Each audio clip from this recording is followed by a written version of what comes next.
All right, the next principle is the principle of movement. What is movement?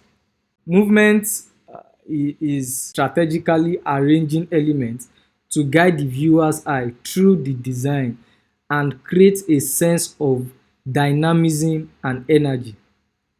Yeah. So while the elements themselves may not physically move, because it's not necessary, though movement is majorly used by animators. Movement is majorly, the rule of movement is majorly used by animators, but for for static design, the element may not necessarily move. Yeah, the element may not necessarily move, but the arrangement and direction of the design, it creates an illusion of movement.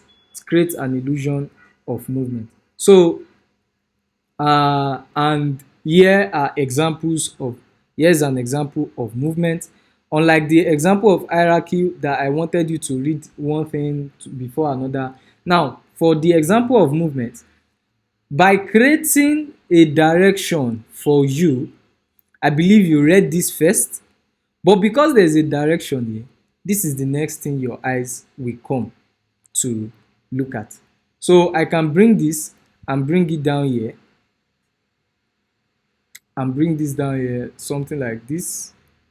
So if I do this, I believe you, even if this is big, you would want to read this because of the direction of the arrow.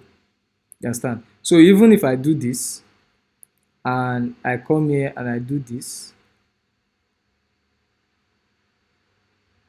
so if I do this here, if I should write something like 1 and I write 2 here, so I believe you would want to read this according to the way I am writing this thing.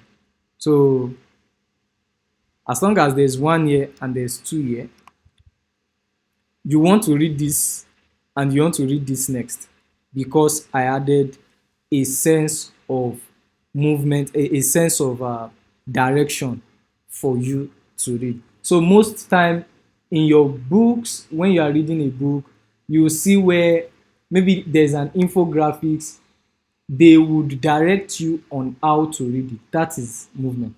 So it's just the perception of direction, or let's say direction of the eye of your viewer to read what you want them to read. That's the important stuff, so that your viewer will not miss it. In a case, I use movement most time in a case whereby there